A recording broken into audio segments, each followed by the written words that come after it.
Adolescence. It's a time for learning, a time for exploring, a time to make mistakes. Yet, what if those mistakes could cost you your life? For thousands of South Africans, it does. South Africa has the highest number of people living with HIV in the world.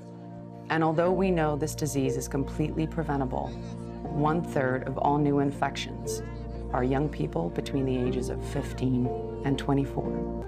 The AIDS epidemic in South Africa wiped out nearly an entire generation of people. And it was grandparents and it was parents. And you can imagine what that does to a country when you have that many families broken apart. To have several decades go by in that state of emergency left us with millions of children orphaned and not having that structure at home where they had the support from a parent or two parents that could tell them the truth about HIV. As much as South African youth and youth anywhere are the same, the difference is the extreme poverty in parts of the country, the unemployment rates, the drug abuse, the gender inequity, all of this added on top of the normal pressures that any adolescent faces.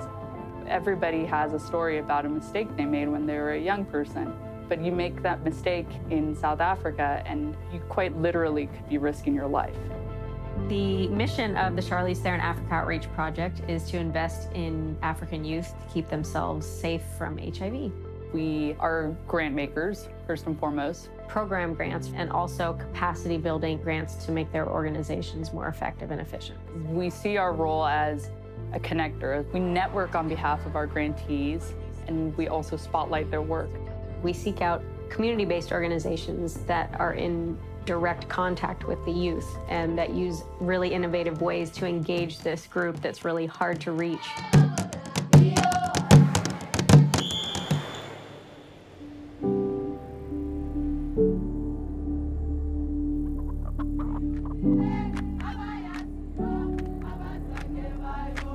It's an emotional journey when you're lucky and fortunate enough to be invited into that space, because it's a very intimate space to sit down with a group of young women talking so openly and in such a raw way about the everyday challenges that they face. I for one feel like that NGOs which help focus more on women, the victims actually, but don't focus more on the males who actually do this to us. I can really relate to a lot of these young girls who are falling through the cracks. The ones that we really have to start paying attention to, the ones that are 8 times more likely to become HIV positive than men. She's saying rape is a violent, hateful action, it's heavy, and that's why they report it and that's why they fight against it. But she's saying, why would we report the beatings, especially if it's by our boyfriends, because we love them and we don't want to lose them.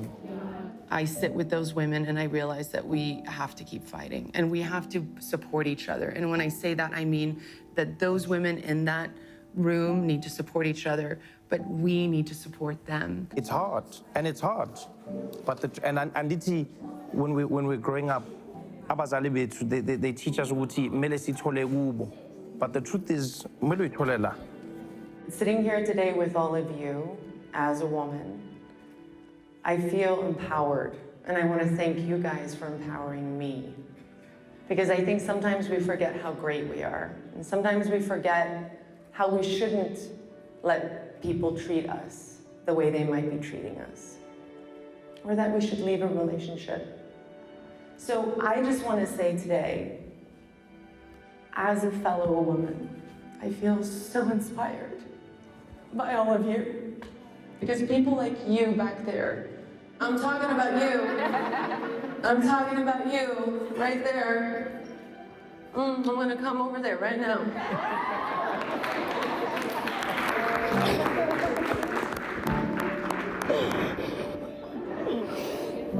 We're together. Together. We're together, right? We're together, all of us. We are honored to support you. We're honored to be part of, a small part in all of this amazing work that you do. CTAOP was officially founded in 2007. and originally provided seed funding for a mobile health unit that was working out in KwaZulu-Natal. We're about to walk into one of our mobile clinics over here that's working in this area today. And since then, we've really honed in on the type of work that we are supporting, focusing on that age group of 10 to 20-year-olds, looking at behavior change and how are we supporting young people in keeping themselves safe. Yeah, we all know what this is, huh? Do you know that condoms come in different sizes? CTAOP is looking for programs that are holistic in nature. It's more than just education. Have an engagement piece that speaks to young people.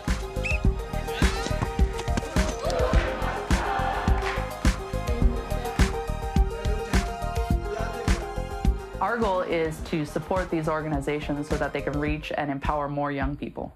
They are truly changing the way that organizations should approach youth development and attacking HIV.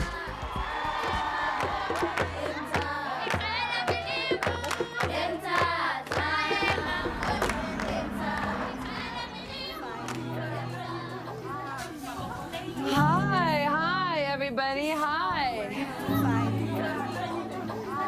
This is what we call a group hug, right? I brought some friends with me from America. Do you guys see them? Can I introduce them to you guys? Yes. All right. Hi, I'm Chelsea. Hi, girls. Hi. She's one of my good friends, yes. Can you girls tell us what you love about this program? Last year, December, I nearly got raped. So I've been depressed for quite long until I came to this safe space. And now I feel better.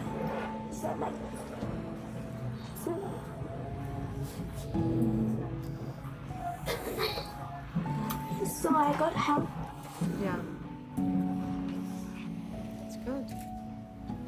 Maybe because of your experiences here, you'll help other people.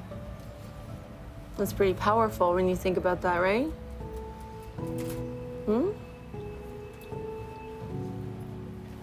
You're a strong girl. Strong girl for sharing your story with us. Do you guys feel safer here? Yes. You do? Yes.